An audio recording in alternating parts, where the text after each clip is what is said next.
Hey guys, this is Dakota. And I'm Sam. And this is High Cognition. So today's podcast is focusing on Let's Not Meet Reddit stories. I think all of the Reddit stories that I will be reading from today all come from the subreddit Let's Not Meet. I think so, same. Yeah. So I'm gonna start us off, or should we talk first? Should we vent? How's your day, Ben? We're friends since college. Do the math, you won't. Grounded till college. For till college! I do that all the time. Yeah, so as you can probably tell by the description, it says we have a background in psychology. Mm-hmm. We met in college, getting our psychology degree. Mm-hmm. And yeah, so let's just do with that what you will. I'm not saying we're experts by any means. Oh, hell no. Hell we're expert on making love and nothing else. Ooh. Yes. Okay, so I'm gonna start us off. We got blood-soaked money for a pizza. So this happened 3 years ago when I lived in Grand Rapids, Michigan. I won't say where in there, but at the time I jumped from job to job. I mentioned Grand Rapids, but if you don't live there, they'll tell you that city is one of Michigan's fastest growing cities in the state. But what they won't tell you is how much crime takes place there, how dangerous the city streets are when the sun goes down. You'd probably think when it got colder you wouldn't deal with the nonsense, but it was always constant. Rather it be from men trying to convince you to get in their car with them, one almost running me over on the sidewalk to grab me, or those who follow you to take whatever you have on you, even if it has no value. One time I started working at a pizza chain named after an old-timey game. We were located... Oh! I know what pizza chain it is. Ooh, but what do you think it is? Should we say it? We can cut it out. Domino's? Is that an old-timey game? Oh my god, wait! Oh no! It is! I was like, I know I'm a little older too. We were located more away from the city, so we thought we were away from the hysteria of nightlife. But we had the occasional weird person come in or homeless man try to escape the cold. It was late in the evening, dark out, middle of December. I was inside taking orders and making pizzas, imagining myself jumping on the train that ran across the street and getting the fuck out of there. I hated every inch of this place and regretted moving back up there. When you said fuck, I was like, oh my god, I don't know why. Destroying my life. We get a call to make a new order. There wasn't anything too suspicious, but when I picked up the phone, I could feel the tension on the other line. Just a regular large pizza and a drink. I placed the order. We usually hold the information of reoccurring customers, but they didn't have one. It was a hotel. Alrighty, nothing weird. I couldn't care enough. I start getting the order ready. I roll out the pizza, put on the sauce and toppings, throw it in the oven, and get it prepared to go out. My manager, the delivery driver, gets his coat on to start delivering pizzas. He gets them inside the warming bags and heads out. Something like 45 minutes later, I get a call from my manager. He says he's fine, but to get some bags and stuff ready for him when he gets back. We're really getting a play-by-play. I know. It's like, I need to know every in and out of what you're doing. Ready for him, as something strange has happened on the last delivery. Weird request, but okay, chief. Yeah.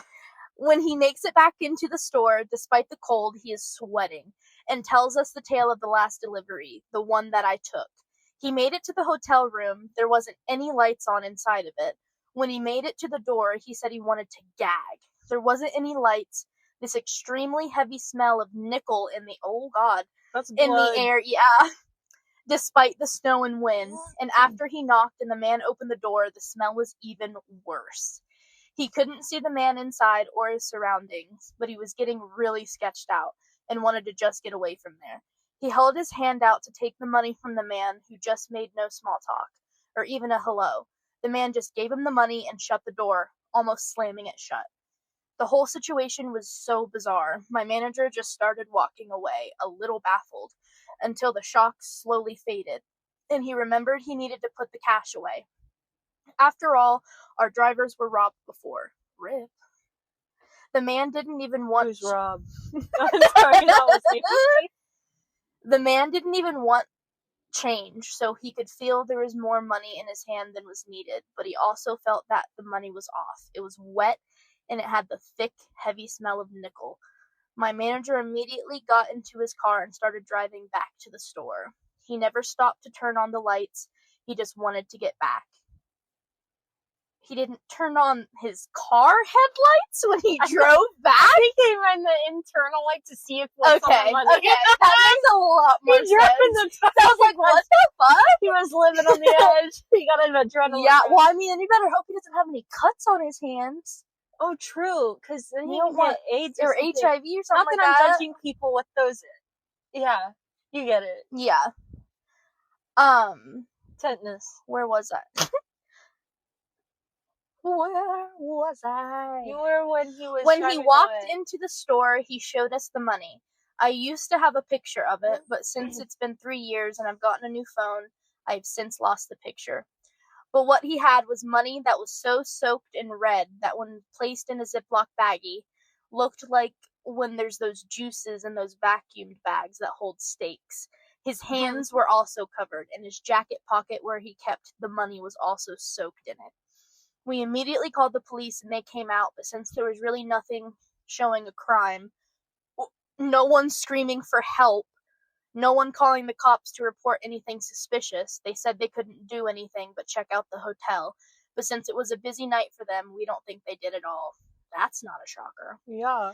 They didn't even take the money. We all guessed what it was from, but it was because it was blood.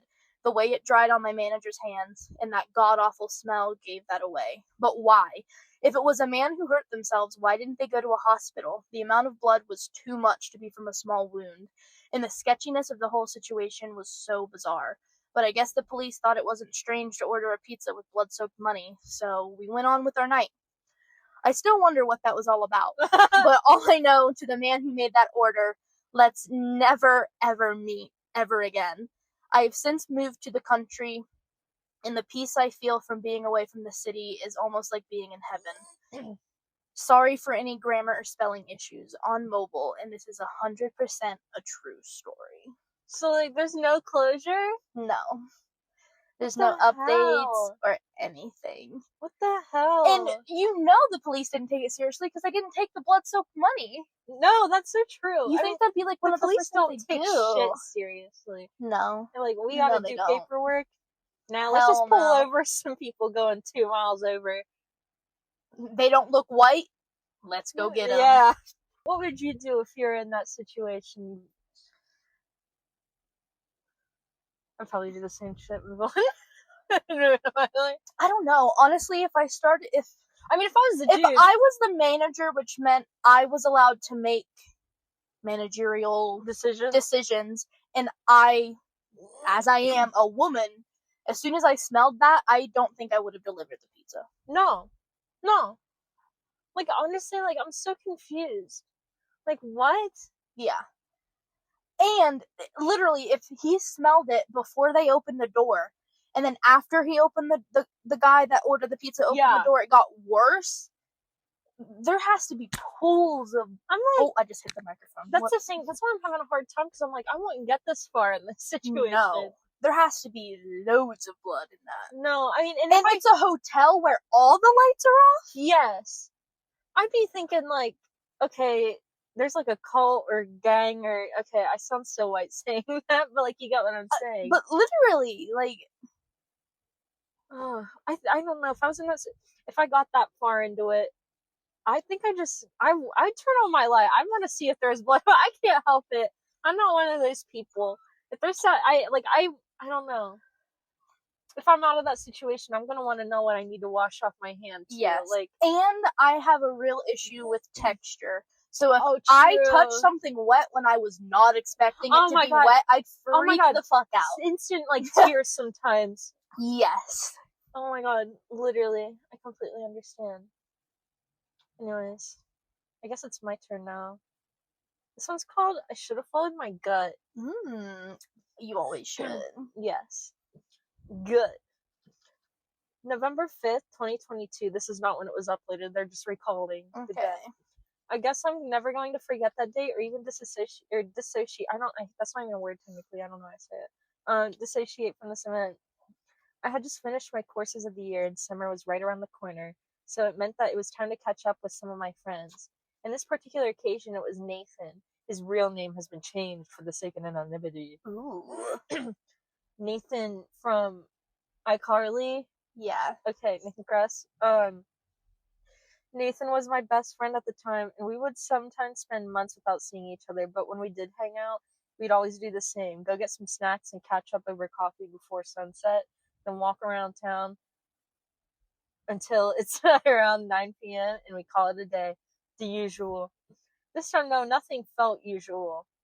From the moment I saw him, something in my stomach just dropped.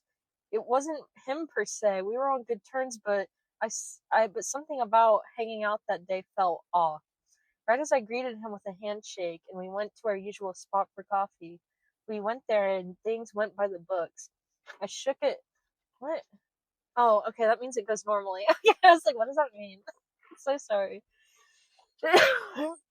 You're good, girl. I shook it off as me being nervous because I hadn't seen him in a long time. That was, of course, until Nathan had mentioned that he felt like things around us were weird. Another drop in my stomach. I kept my cool, trying not to sound paranoid or something, but I guess I couldn't help it. You feel it too? I asked. He nodded. He said that he couldn't pinpoint what was wrong, but it felt like our surroundings were odd, like hostile, even when there was nothing to fear. Was this some sort of shared paranoia? Was the end of the year getting to us? We didn't know.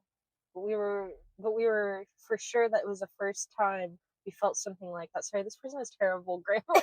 It's okay. Or punctuation. It's okay. We finished our coffee and I felt like maybe having a walk wasn't going to be the best idea. Maybe we could just call it a day now and go back to our homes while there's still light. Yes. At that moment, my dad called me and asked if I could find out the price of a phone he was thinking about buying. So while we were going to the store, in my mind, I kept thinking, yeah, I'll ask about this and then we'll split. But no, for some reason, even after that, after what we had felt, we'd still decide to walk until dark. No. That was my last chance to turn around before it all went down. Oh no. We used to walk around this boulevard that wasn't really a dangerous area during a normal weekend that used to be filled with teenagers and young adults sitting on the grass division in the middle, drinking, smoking, and listening to music. It was a Saturday, 8:30 p.m., completely empty. I like to think that that was my last morning. We passed a corner, and I noticed two other guys who were coming from it as we crossed the street and kept walking straight. I looked over my shoulder, and I noticed that they were behind us. They were probably around our age, maybe older. Now, something like that doesn't normally trigger my red flags, but these two did with so little. That would trigger my red flags. I'm very paranoid. Yes. As we approached the end of the boulevard, which goes down into a big park, I warned Nathan, hey, these two guys behind us, they might be onto something. Nathan looked over his shoulders and then back at me. Went across the street just to be sure. I nodded and we did so. We crossed the grass area in the middle and onto the other side, and we kept walking forward down the street. And that was when I saw it. When my heart, gut, and every organ of my body knew before my brain could process it. The guys on the other side upped their pace, and one of them grabbed something from a fanny bag he had on his chest. Gay! and went ahead of his partner. Whatever. Before I could react, the guy that he said whatever. By the way, I didn't just say that. Yeah. Before I could react, the guy across the street got in front of us and said, "Boys, keep it quiet, or we'll shoot you both dead." As his partner got close to us as well, I did not expect. I assumed this was gonna be a woman, so like this totally changed the story for me for some reason. And that was my vision went blurry. I couldn't see their faces anymore. All I could see is that they were in front of us, threatening to end our lives and seemingly armed. I froze. My entire life literally flashed before me. My girlfriend, my parents, the dog we had just rescued. What was the last thing I got to say to any of them crossed my mind, knowing I would never see them again. I grabbed my phone, raised my hands, and Nathan managed to run away while I just stayed frozen there. He didn't grab your wrist? Sorry. Yeah, no, you're right. Like, he just he just got fucked off. Oh, that's good. It wasn't until he yelled run, and it snapped him out of it, I guess. um, I I tripped not far from where it started. Shoot him! I heard behind me, and he thought this is how I go. I thought this is how I go. I don't know why I changed it. Anyways, I gathered my strength and got up. I kept running, expecting to hear a gunshot behind us, but it never did. We both ran all the way back, yelling, "Help us, please! Help!" at the top of my lungs. We ran a few blocks until we stopped from exhaustion. Nathan had lost his glasses back at the boulevard and wanted to go back because he couldn't see without No! them. I refused. I told him that we would stay there and wait for help or the police. Yeah. But eventually he convinced me. God and we damn went it! back. Are these both men again? Yeah, these are. Okay, makes sense. Yes, definitely. Lucky enough, he found them, and those two assholes were gone. Jesus Christ. I'm not claiming anything supernatural happened there. I'm not either. What the hell? What? Two gremlins came up from under a I bridge think this is just fucking... a typical, like, robbery. Wait, I'm so confused. I gotta see what he thinks it's... but I feel like everything that happened before that horrific moment was just some sort of warning. Okay, I can see where they were going with that. I thought they were trying to say ghosts. Yeah, no, I did too. When we got home, I hugged my mom like I'd never done in my life. Needless to say, that day changed me forever. I know it could have happened on any date, but November 5th will never be a normal day for me. We drifted apart, not because of this, but our friendship was never the same it was never the same afterwards, especially with me refusing to go around those areas. That was kind of anticlimactic as fuck. Yeah. And I love how it's like, maybe the earlier was paranormal. And I'm like, I think it's just natural instincts that a lot of men, especially white men, I don't know if they're white, but especially white, cis, hetero, everything men, have the audacity to be like, nothing can hurt me. No, I'm impenetrable. Literally. This just seems like this guy, like... And I'm not victim blaming. I'm glad they got out of there safely. No, definitely. I'm not saying these guys should be robbed and But whatever. I just think that's really funny. I was like, I got a bad vibe. Maybe it was ghosts. Yes.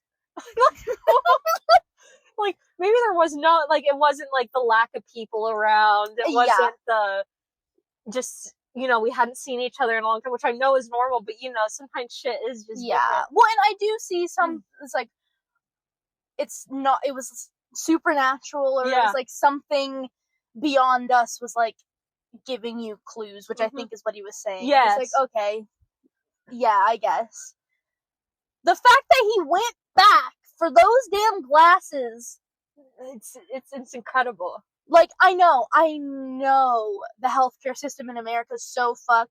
Getting glasses, but come on, that's awful. A real threat. But yeah, he's like, I think there was something trying to warn us when we went. So we went back. Like, yeah, I'm like, you couldn't have, like, I don't know. You said your dad called you. Does your dad have a car? Can he come get you guys and drive by to get your glasses? It sounded like they could have, and just the other asshole didn't want to, and he's being a pushover and was like, yeah, I'll do what he wants.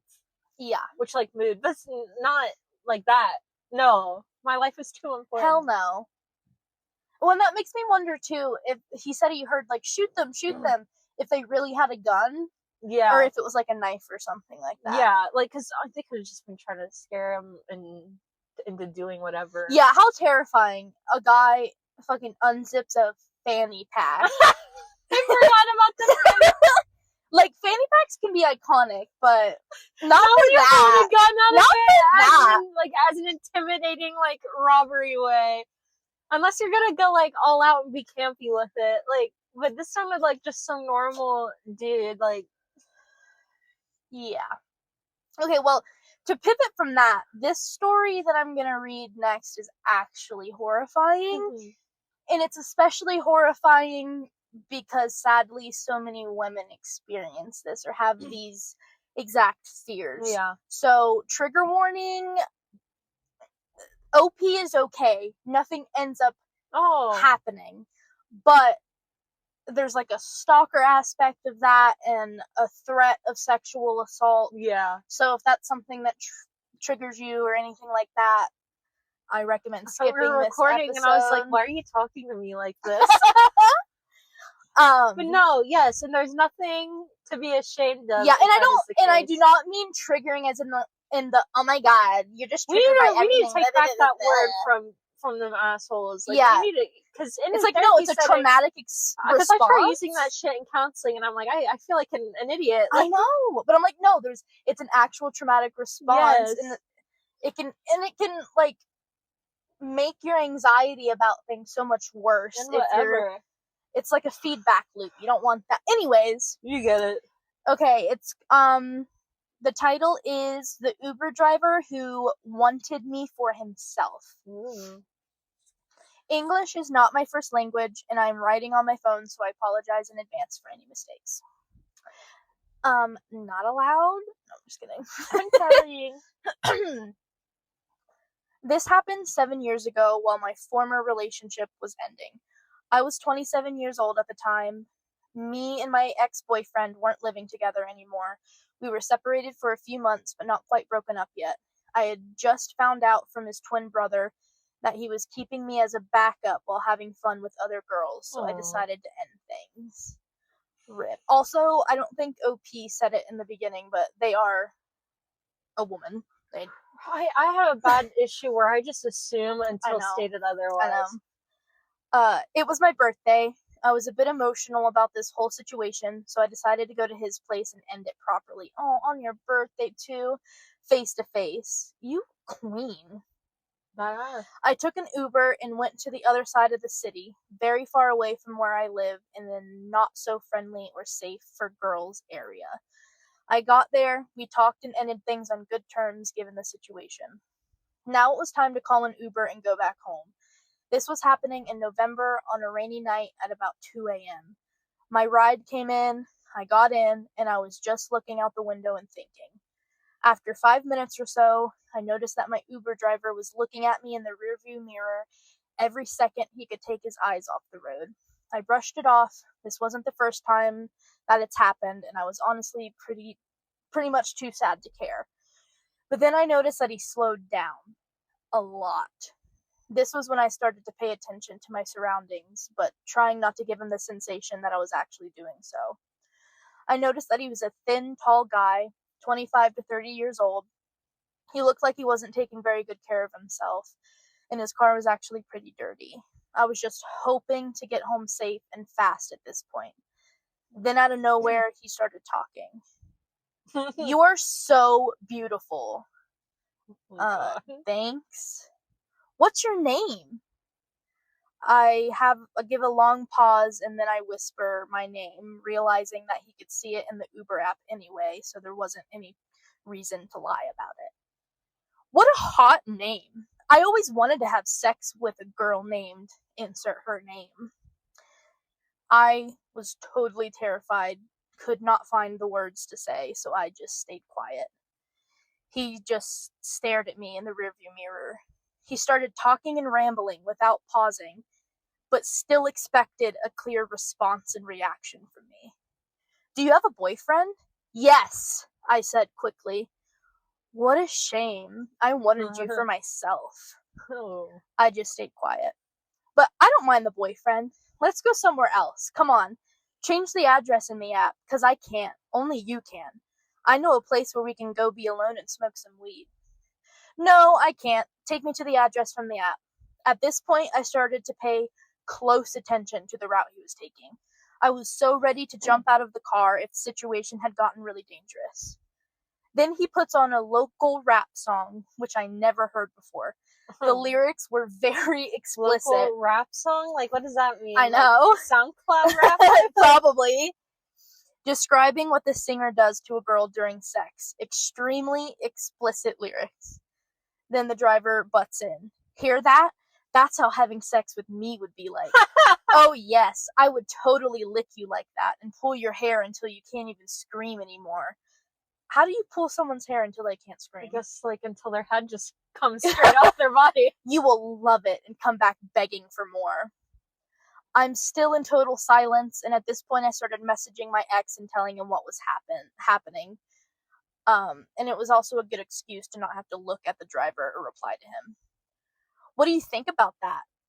I stay quiet. I asked, what do you think about that? My heart dropped. I froze. Well, I haven't heard this song before. Do you smoke weed? No. Smoke a joint with me. No, thank you. Are you home alone? I could call it a night and go to your place and show you what I'm talking about. My heart was racing Oh. so bad at this point. I was so scared and shaking so hard. I was home alone, actually living alone. I decided to start recording him from here on and send the recording to my ex. No, my parents are waiting for me. Ugh, that sucks, man. But we can stay in the car. I'll join you on the back seat. We'll find a spot where it's dark. No, I need to go home. I'm tired. Come on, I'll make you come 3 times in 10 minutes, trust me. Where did I put that weed? What man has made a girl come 3 times in 10 minutes for the first time meeting? Literally. The first time, yeah, okay. And he started searching for it. My ex listened to this part after I sent the recording to him and called me. I was so relieved when I saw my phone ringing. I answered and I made sure that the driver would hear that I'm on the phone with someone. He kept on talking, but I didn't hear much because he seemed to be upset about my phone call and he was mostly talking to himself. My ex was furious, but told me to say out loud things like where I am, when I get home, as if he was asking me and I was answering. And other stuff like my mom texted me and is waiting for me. To say that I will call him when I get home, etc. I ended the phone call and the driver asked me if that was my boyfriend. I said that it was. He kept silent for about 5 minutes, and I was so anxious to get home. We had like 5 more minutes before getting to my address. When he saw on the map that we were getting really close, he started asking me again to go somewhere, or stay in the car with him to smoke with him, to tell him everything about me and my life, that he thinks he fell in love, to break up with my boyfriend. His speech was getting scarier, and he was getting more and more anxious that he couldn't convince me. He was turning to look at me, stopping at green lights just so he could turn to me. After what seemed like forever, and after shaking like a leaf, when we got in front of my building, I practically jumped out of the car while he was like, no, don't go. Where's your apartment? Let me come with you. I ran and entered the building. I had previously taken my keys out of my bag to open the intercom. That's smart. I didn't turn on the light on the staircase because I didn't want him to see where in the block I live. It's a small block with 4 floors only. I stood there in darkness and peeked out the windows to see if he was gone. He wasn't. He was looking at the block, probably waiting to see exactly where lights would turn on, aka where I live. I couldn't even enter my apartment because I had left the lights on in my hallway, and he would have seen that. I waited like 5 minutes, and then he slowly left. I quickly entered my apartment and locked everything, but I did not turn on or off any lights so it wouldn't seem like someone got home. I went to peek out the window to be sure that he was indeed gone, but surprise, he was back and parked this time. I was scared out of my mind. I know that many would say that I should have called the police, but in my country, the police doesn't come for stuff like this. That makes sense. They barely show up in an hour if someone is being beaten or something. So he was there, just sitting there. Then I get a message from an unknown number telling me to come back down because he is waiting for me. I froze. I froze and cried at this point. It was like my life could completely change because of a 30-40 minute ride with an unstable person. I didn't even know how he could take my number from the Uber app, or if he buzzed me when he arrived to pick me up. I couldn't even remember. I didn't reply. He sent a few more messages. I remember that one in particular really creeped me out. He was asking me to at least smoke a cigarette with him on the phone so he can hear me breathing and smoking. I texted back saying to leave me alone. That's when he started calling, and I blocked his number. Yes. I was afraid that he could get so angry and try to get into the building and find me.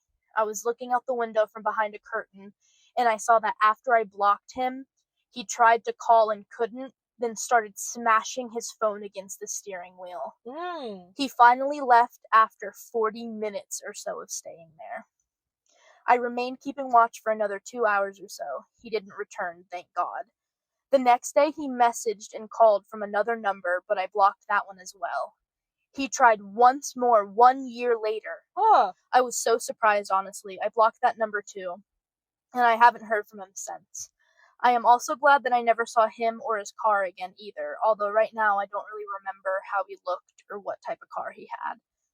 I reported everything to the Uber app and I hope that they took measures. Honestly, I don't understand why nobody before me reported him. It didn't feel like it was the first time he's done this. I mean, yeah. It was somehow so easy for him. Ugh. One of the worst experiences ever. Thank you so much for reading. This turned out to be way longer than I expected. So to the Uber driver that I met that night, let's not meet. That is literally horrifying. Yeah, I mean, she did everything right too, like making sure not to turn her lights on, saying she had a boyfriend and that her parents were waiting for her at home, because the sad reality is that men don't respect you, but they'll respect the pretend man if you have a boyfriend. She says that the police wouldn't care, and I'm like, honestly, even if they did, like, would you trust them enough to do the right thing in that situation? No, they won't, for stalking and shit like that. They don't do anything until you're dead. No. Like, so no matter where you are. It would have made him mad.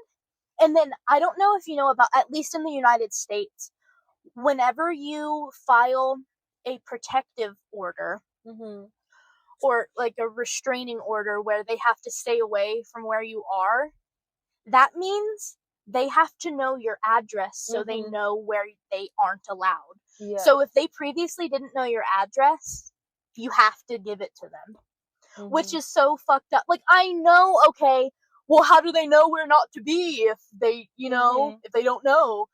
But still, it's just, there has to be something. Yeah, like it's not for the victim. It doesn't do shit. But anyways, so that's so scary. I do hope that Uber did something. I know she said it was a few years ago, so that's true. I know now they have the option where you can get a woman driver. Thank God, because I know we were planning on using that. Yeah, I'm glad. We've only used Lyft once, but we had the option of getting a woman. Right? Then maybe that's what I was thinking of. My memories. Have you ever went to Uber Jumper? No, I've never been to Uber Jumper. And honestly, like, props to the boyfriend too for like coaching her through it. Although I don't know, maybe she wanted to get off the phone, but I would not have gotten off the phone. No. I'd be like, you're gonna hear me get dead. Like, you're gonna hear me get murdered if it comes to that. Yes. We're in this together. Exactly. My turn? Your turn. Okay. This one's called Fake Homeless Man. Ooh. Okay. Sometime in March 2025, I was delivering a catering order from my job to a doctor's office. As I was walking in the door to reschedule, or to what? That's not even on there. As I was walking in the door to enter the vestibule. The what? Enter the vestibule. I think it's like... Oh. Yeah, I don't know what that is, but that's okay. I think it's like the... I've heard it before, I just don't... I think it's like the in-between of like where you enter and then actually go in, like the actual, like like how Columbia Care kind of has. Yeah, so it's like rich people are like, oh my god, you're so poor when I open your front door to right to the living room. That's my understanding. I might be wrong, but I think that's what it is.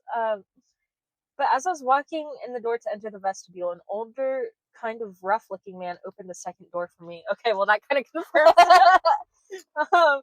When I got inside, I kindly told him thank you and went to go to the front desk. Noise. No. Oh, you're talking to them. And you. Thank you. Sexy. No, I'm kidding. No, I'm not. Oh, you're kidding. Okay, bitch. When approaching the desk, the man that opened the door for me starts trying to grab bags out of my hands, repeatedly saying, I hope they tipped you good. In my job description, I'm supposed to be the only one touching the bags until I am giving instructions by the receiving party. So that's not even the guy that... No, this is some just asshole. When I get to the desk, there were 3 women sitting, and I asked them where they want their food set up. One of them told me through these doors all the way to the back on the left. The double doors had these bright letters that said authorized personnel only. None of the women working there escorted me to the back, The same man that opened the door for me is still yanking bags from my hand Oh my while god. I'm trying to tell him I can get it. He insisted on helping me carry the bags.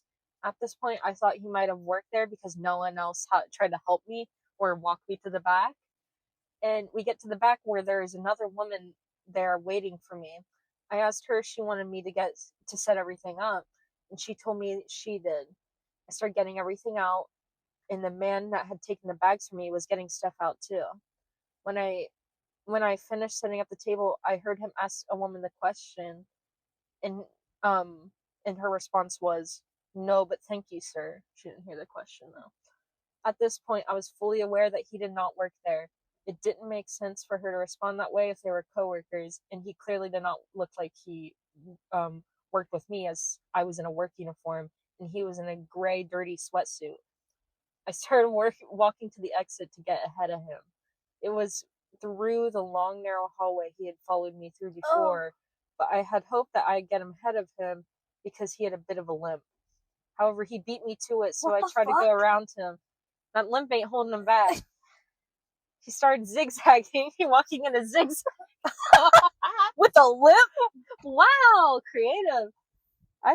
I'm saying that as if a limp No. ruins you. It doesn't. It should slow you down, Yeah. especially if you're an older dude. I think this is an older dude that said. That's the vibe I got. I thought you did. Whatever. Yeah, an older, kind of rough-looking man. So yeah. In a sweatsuit. Yeah. I started walking. Oh wait, no. He started walking in a zigzag, cutting off any way that I could get to go around him. When we get to the end of the hall, back to the double doors, he stopped and looked at me. So I went to open it, and he stood really close beside me. We finally get back into the lobby, and I start to leave. He stops me and goes, "Let me ask you something. No. Did they tip you good?" I told him I didn't know and to leave. Oh no, I told him I didn't know and I go to leave. Sorry. He stops me again. Starts the same way. "Let me ask you something. Oh my god. Can I have $3 to get to the bus? I did help you carry your stuff back there."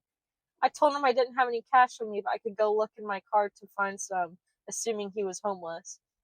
He looks at me like I've offended him and goes, "Oh no, I am 69 years old and I do not do that," as if I just offered to have sex with him. The fuck? As a thank you. I said no, I could look in my car for cash and bring it back inside to him, but he followed her outside. I tried to run to my car and leave, but at this point he was watching me. So instead, I grabbed $5 from my passenger side and give it to him. I try to leave again, and he goes, "Let me ask you something. Oh my god. Why aren't you in school?" I told him I wasn't in school. He walks closer to me. "Let me ask you something. How old are you?" I lied, told him I was 26. I thought maybe he'd back off if he thought I was older. He starts waving his arms in the air, making really loud noises and laughing like he was shocked. He gets closer and goes, "Let me tell you something. Oh, Don't..." we switched it up. Yeah! I like that. He's consistent. Don't get offended. Don't get offended. I thought you were maybe 19. Trying to laugh it off. I told him that I get that a lot and start trying to leave again. At that point, I'd been able to back up enough to get into my passenger seat again. I jump into the passenger seat and get into the driver's side, and he walks closer to the car. I lock my door and start to back up and look in my reverse camera, and he's standing behind the car, taking his phone out to take pictures. That's when you ram him. During this entire interaction, because I was in my work uniform, he was able to get my job, my name, my work position, my car, my driver's plate, and I fully believed he was going to follow me back to my job, but he didn't. When I got home and told my family what happened, somehow my mom knew someone that had a similar description, or that had a similar experience with a man of the same description. I looked it up on Facebook and was able to find a picture of the guy, and sure enough, same guy. A few days later, I made a police report. Turns out he's not homeless. He has a job and a house, and he's been doing this same for about 20 years, harassing women and scaring them into giving him money. He gets reported all the time, but nothing ever happens to him long term. What the fuck? And also, can we touch on the fact that he was like, "Oh, I thought you were maybe 19." So he was hoping for a kid. No, like literally. He was hoping for a child. Like literally, dude. Like, what the hell? And like the cop being like, yeah, people report him all the time and nothing happens to him. I'm like, yeah, okay, why? Like, Yeah. let's do something about this. Yeah. Oh my god, that would piss me off. Yeah, it's like, okay, fine, the police aren't gonna do anything. He has a job. Where does he work? Let's report him. It's situations like this, I'm like, I wonder what I'd do in this situation. Would I, like, get angry and, because I don't know, because it's really what you just do in the moment, you know? You can't really plan for that. No. So, like, would I get angry and try and, like, get him to get away from me, or would I just fucking leave? Literally. Or fawn. That's my biggest fear. I don't want to. Although sometimes it is helpful. Yeah. I just, in general, I don't want to because, I don't know. I want to be able to say I can fight back, but I probably can't. But it's also not best to do that in every situation. That's true. That's very true. Okay, I'm gonna give you 2 options for the next one. Either met an old girlfriend and accidentally ended up in a drug den with a Nazi, or she appeared out of nowhere behind my gate and went straight for my door. That one. This sounds really creepy. Okay. When I was 11, I used to walk home from school. It was my first year doing that. To get to my front door, you had to go up a set of stairs, and before that, there was a small gate. I lived, at the time, at the end of a long driveway. I'm French, by the way. Oh, okay. Thanks. That day, does that change your I'm French, by the way? I love that. That day, I opened and closed the gate as usual. Went up the stairs as usual, and had just taken out my key to unlock the door, when suddenly an old lady appeared, pressed up against the gate behind me. To this day, I don't know if she had followed me or if she had been hiding somewhere near my house and came out when she saw me. I hadn't noticed anyone behind me while walking, but I wasn't paying that much attention either. And there's only my house at the end of the driveway, so she couldn't have come from somewhere further down. She asked me if she could go pick apples in my garden.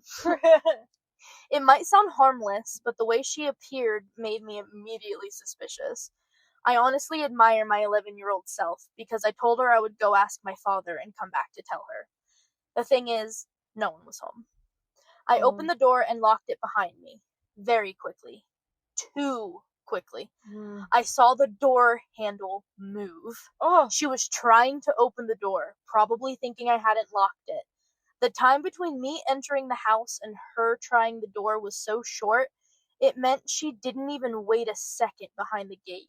The moment I went inside, she came up, opened the gate, and climbed up the stairs. Oh my god. And honestly, trying to open someone's door instead of waiting for them to come back is already extremely suspicious. I think we're past the point of suspicious. It's breaking in. Yeah, that's when all my instincts were confirmed. I panicked and went to hide in the basement. As I was going down, I heard hard knocking on the door.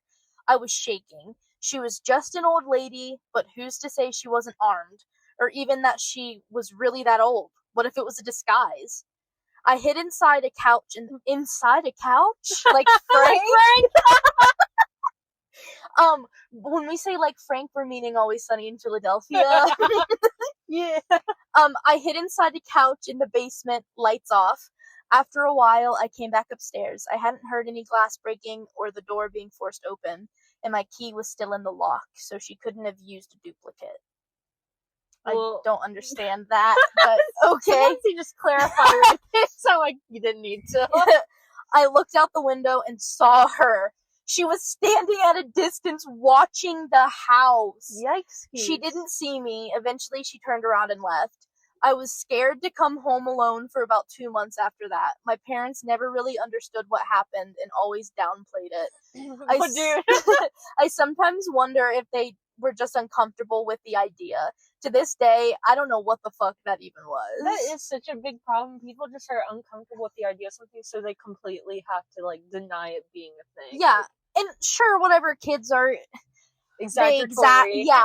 But if each time they come to you and you say they're over-exaggerating and you don't take them seriously, they are going to stop coming to you. No, literally. They are going to learn nobody cares. Also, they're also going to be like, I'm exaggerating. They're also going to be like, damn, I can't trust my own sense. That's what I mean. Of reality. Yeah, because so clearly, the next I time they fucking meet, react. the next time they meet someone that's horrible to They're gonna them, be okay with it because they're Exactly. like, well, I do Mhm. overreact. and then they're gonna surround themselves with friends that act that way and say, Yes. no, it's fine, you're overreacting.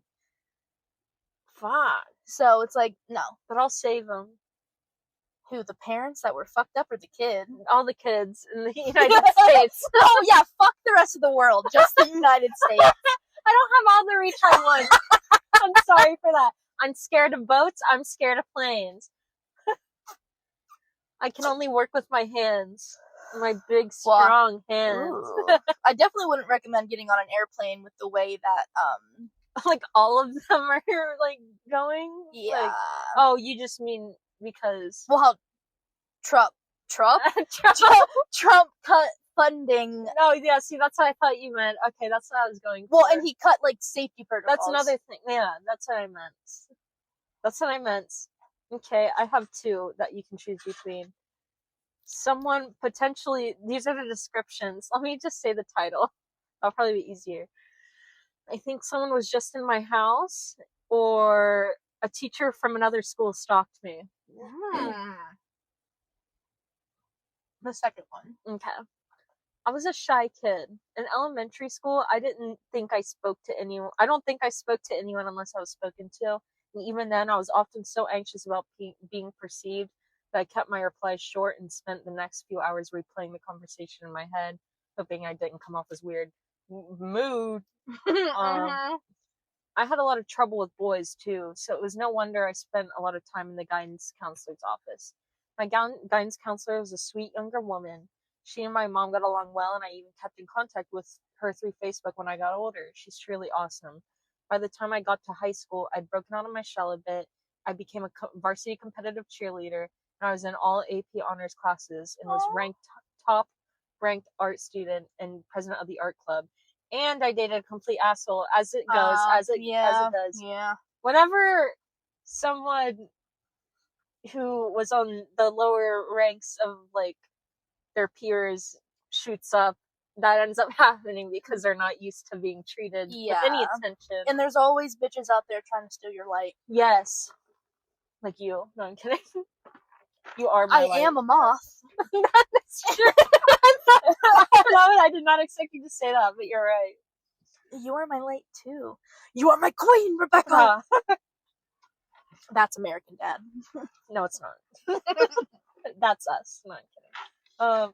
I truly got the complete high school experience. Now, at my high school, there was an option to take tech classes at an applied learning center. We have something like that. They offered a ton of courses like cosmetology, CNA, automotive.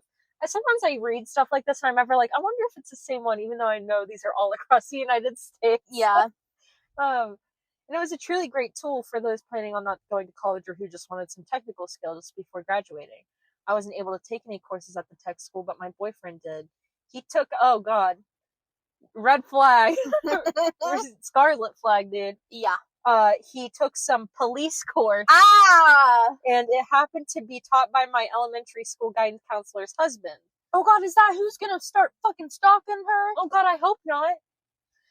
Ooh, now this is a very large man, and I mean the most ripped man I've ever seen. Oh god. His arms were the size of my head, and that's not an exaggeration. Apparently, he was an arm wrestling champion at one point.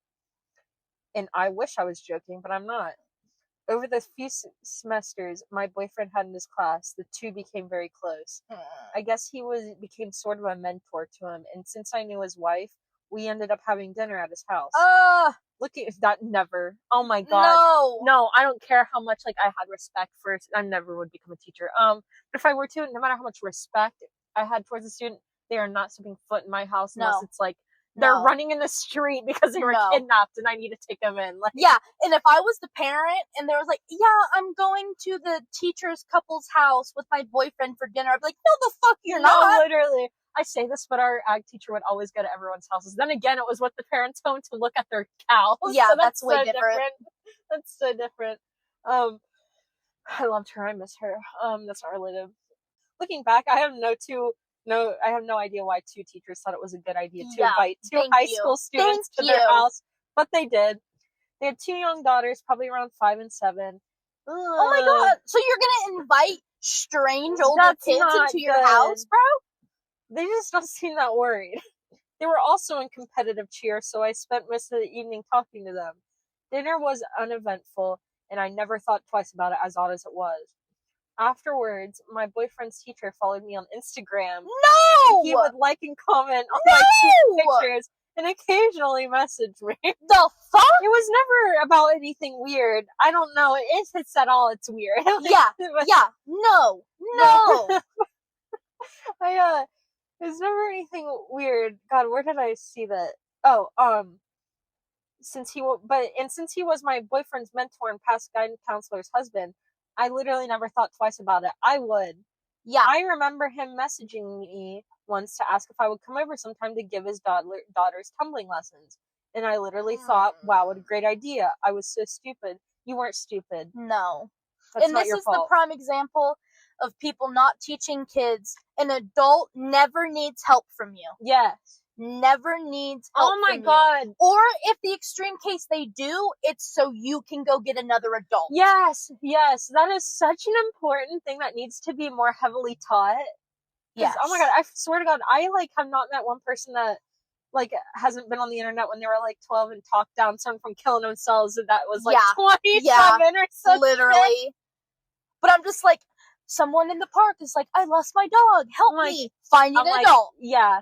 I'm can you help me bring this inside? Carry my groceries? Find an adult. I mean, honestly, even I would be I gotta find another adult because I don't trust this. Yeah, sorry. No, you're right. No, keep going. Now, fast forward a year or so, I finally realized my boyfriend was a jerk and dumped him. I would see his teacher at my cheer competitions and he would still occasionally message me, but I didn't think it was that weird since his daughters were into it too. See, that doesn't make sense. No. So, he should be messaging a coach. I literally stopped and reread it because I was that doesn't make any sense. Yeah. I was sitting in AP Stats one day, goofing off in the back row. Yes. Goofing off in the back row with a friend of mine when I heard my name being called over the intercom. They wanted me to report to the principal's office. Almost simultaneously, my stepdad started texting me, asking me weird questions about pictures that I did not understand. Oh god. All of my anxiety came rushing back at once. I had never been to the principal's office before, and as I stood up to leave class, everyone was staring at me. I walked to the office and was surprised to see my mom staring there, crying. Oh god. A detective standing next to her, and a big yellow folder sitting on a desk in front of them. The child porn. It's gonna have child porn in it. It definitely, I can almost guarantee it. The folder was full of pictures of me, and they were found on my ex-boyfriend's teacher's phones. Oh my god. The folder was incredibly thick. He had been stalking me, and I have no idea how. I never opened the folder because I didn't want to know. No. After I left the office that day, I never heard another word about it except that he was fired. It almost feels like a fever dream, but it happened. I'm just glad I never went to his house to give his daughter's tumbling lessons. Yeah. Oh my god, and his poor daughters. Oh my god, yeah. Oh my god, that's a predator. And I could see him targeting a thick folder. Oh my god. He just I'm glad she didn't look at it because I would have trouble feeling safe ever again. No, because I'd be oh my god, I'd be terrified to not even leave my house, just exist. I'm glad it was found out before she came face to face with him doing yes. I wonder how it happened. I don't know. I wonder if the wife found it or here's my guess. Not that the mom is a great mom because she clearly needs to pay more attention and be less neglectful. So this is not me defending her, but I'm wondering if he just was I'm gonna marry a dumb naive woman who's going to see and let me do whatever. Oh, the wife? Yeah, and then she did, and then it got to this point, and she's I can't just sit back and... Yeah, as a guidance counselor especially, that's more HIPAA violation that's actually level. Terrifying. You should not be in your home, no, girl. No, that is so weird. After school activities need parental consent. Okay, so weird. So the last story I'm gonna read is, we camped next to a tent that never stopped laughing. This happened back in 2015 or 20... Ooh, hot. Thank you. Sexy. Thank you. Do you want me to keep that in or do you want me to restart? No, keep it in. Okay, cool. when my ex-boyfriend and I went camping in, oh god, I should have looked up how to say this. Can I see? Mendocino, California. Yeah. Good job. Thank you. A few sites over was this tiny green one-person tent, the kind that barely fits a body. What struck me right away was how empty the site looked. No cooler, no chair, no lantern, no shoes outside, just a little tent zipped up tight. We went to bed, and sometime after 10 p.m. it started.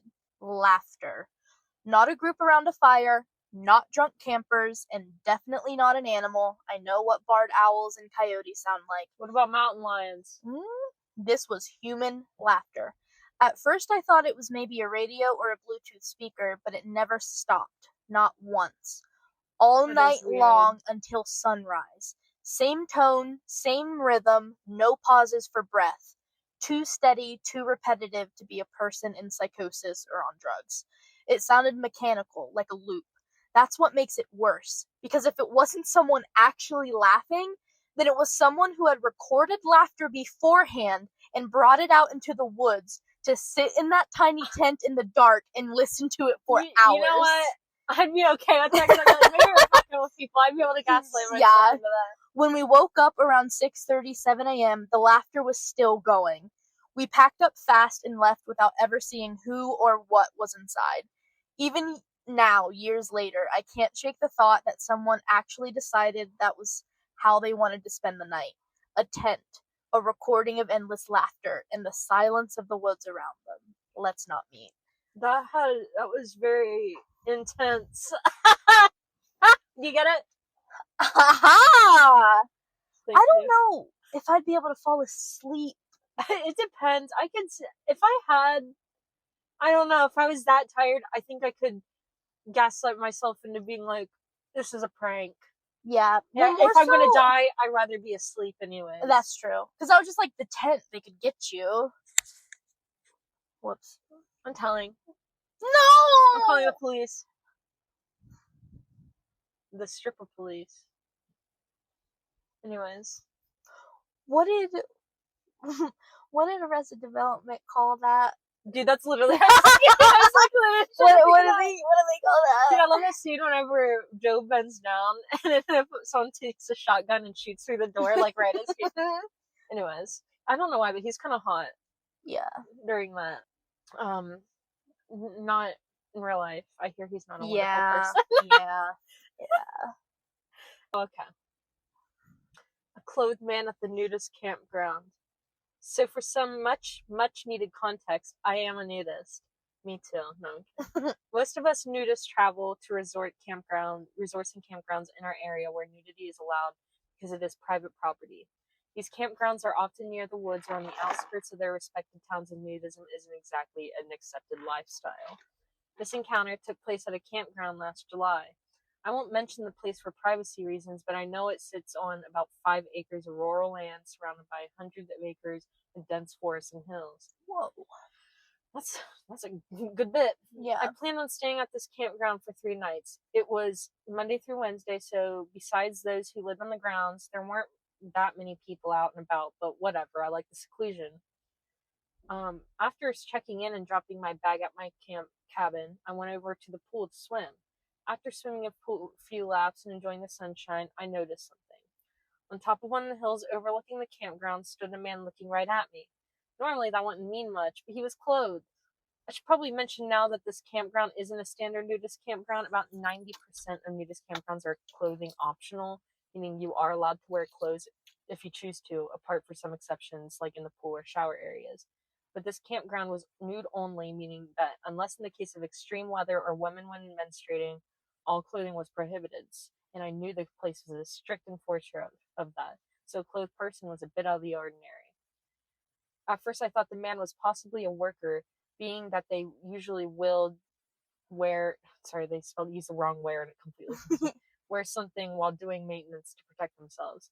But this guy was wearing blue jeans, a black hoodie with a hood up. It fell off, especially being that it was 85 degrees outside. Yikes. He stood there frozen like a statue with his hands in his hoodie pocket.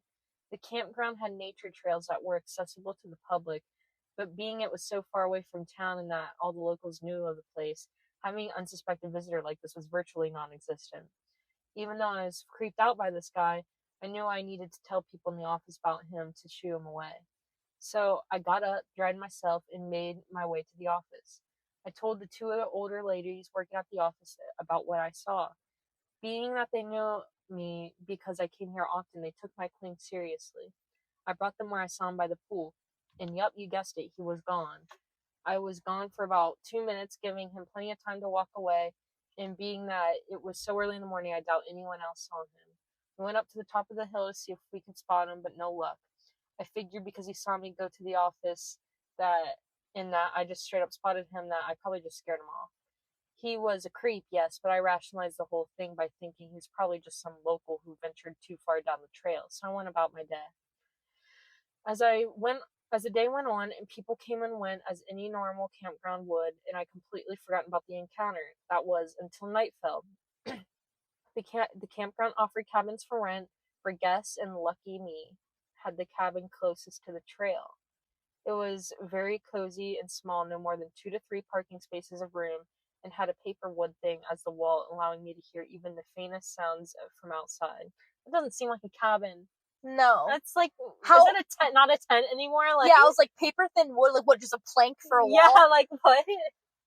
I get he's probably like exaggerating. But when I use my name, my cabin was away from pretty much anyone. My nearest neighbor was a local who we'll call Sam, who lived in his trailer about 150 feet away from my cabin. As I was laying on the bed reading a book, I could hear the faint crunching of twigs and grass from outside the cabin, almost like footsteps. At first I thought it was Sam because he would usually smoke around this time, but something about the frequency of the footsteps made them suspicious, as if they were trying to be as discreet as possible. I got up from my bed and slowly peered through the blinds, and it took me a while to see, but I could make out a figure slowly walking towards Sam's trailer. My heart sank. Sam was a pale white man, and I'd never seen him clothed before, so the fact that I couldn't make out his pale skin through the darkness made me come into terms with who it was. It was a man from the hill. Same black hoodie, and after confirming, same black blue jeans. Whoever this was, he must have picked Sam's trailer for whatever sick plan he had, being that his trailer was the closest to a trail. And then everything hit me at once. Sam has 2 young daughters in that trailer. They lived there during the summer. Sam was the only one with kids that actually lived in the campground. This guy somehow knew that and had the plans to do God knows what. Who knows how long he'd been secretly watching them. I saw him on that hill, and he's only 100 feet away from the trailer doing one last dry run before his plan. I knew I had to do something. I grabbed my phone and called Sam. Calling the police would have been pointless, being how far we were from the closest station. The phone rang and rang and rang, and he wasn't picking up. I called again and again, occasionally peeking out from the blinds again to see the man walking around the trailer. After the fifth time, I saw the man stand on a box and peer into a window. I decided that I needed to do something drastic. I was going to go out there and handle this myself. I didn't have time to get my clothes from my bag, so I just threw on my hiking boots, and as soon as I opened the cabin door, I hear a high-pitched, "Ah!" That's how I'm imagining it. Sorry, I've been hitting this, so I can't really do anything high-pitched right now. She's referencing to her Benjamin. Yes, sir. Yes, ma'am. I snapped my head in the direction of the trailer, and I see all the lights flick on and reveal the man climbing out the window from the trailer and start running down the trail. Without even thinking, I chased after him. I can hear Sam yell, "What happened?" as one of his daughters explained the situation. Sam then takes off as well, seeing me in pursuit, and I could just barely make out the man's blue jeans. He's faster than Sam and I. That fucker got away. I stopped to catch my breath, with Sam catching up to me doing the same. I told him what I saw, and we made our way back to the trailer to regroup. Yeah, let's leave our daughter alone. Yeah. I just now realized that. By then, other residents were out of their trailers with his daughters being told what happened. A few of the other men went into the trailer to see if they could find anything while I called the police. It took 30 minutes for the police to get here, and we told them what happened, and soon some police officers went into the woods. We never found out who the man was, and since then, Sam and his daughter sold their trailer and moved out just weeks later. I haven't been back to that campground since, and from what I hear, the residents have moved on from all this. They put up a fence line throughout the whole property as well as a volunteer security guard who, but he is volunteering, Yeah. who patrols the premises. So, to the man who stalked 2 young girls for who knows how long and attempted to break into their trailer, let's not meet. How terrifying, Yeah, dude. that is Holy horrifying. shit. And I don't blame the guy for selling his trailer a few weeks later. No, Like, especially we're when getting his the fuck out of daughters are there. involved. Like, I don't know if I could Yeah. go on with that. Like, oh my god. I mean, imagine being the only clothed one and being the weirdo. I mean, I know. you are automatically probably, but like, you get what I'm saying. I love that they had the rule where if you're on your period, you can wear Yes, bottoms. because honestly, not everyone wears tampons. Yes, or Diva cups or menstrual cups in I'm a general. pad person personally, partially because I think I need to go to get my pad. I'm too old to not have it. You too. I have to get my next one next year. But things are just uncomfortable down there. No, I get it. I get it. And also, if anyone questions our stance on kids being in a nudist camp, I think sexualizing bodies is really weird, but I do think I would be concerned that because there's sadly a lot more pedophiles out there than we like to think. So I'd be worried that there was a nudist camp and there'd be creepy dudes purposely staring a little long at your kiddo. Yeah. You know? So it's not inherently weird or anything like that. I didn't even consider that, to be honest. Would just I think it would be more of make sure the bitches that are coming to that camp are vetted. And who's to say they're even that maybe they're just staying in the trailer. Who's to say they're even That's true. Kids might not even be allowed on the camp. That's the actual part. That's true. So that is so funny. For shizzle my whizzle. Yeah. Okay, guys, so this is the end of our first ever episode. We really hope you enjoy. We hope you continue watching and growing with us as we learn new things, because we are very new to this. We're just like you. We're just like you. We also eat ice cream. I mean, it's true. Let us know in the comments if you want to hear that Nazi den story that didn't get. Oh yeah, we didn't end up reading. Right. And any of the other ones. And then if you have any recommendations of like things you want to see and shit like that, then we'll do them. I mean, probably. Yeah. Listen. No guarantees. If it's really weird, then yes. That's true. So yeah, we hope you stick around. We plan to put out an episode weekly. We haven't decided what day of the week yet. We'll get there. We're still learning our days of the week. Yeah. So yeah. Bye guys. Bye.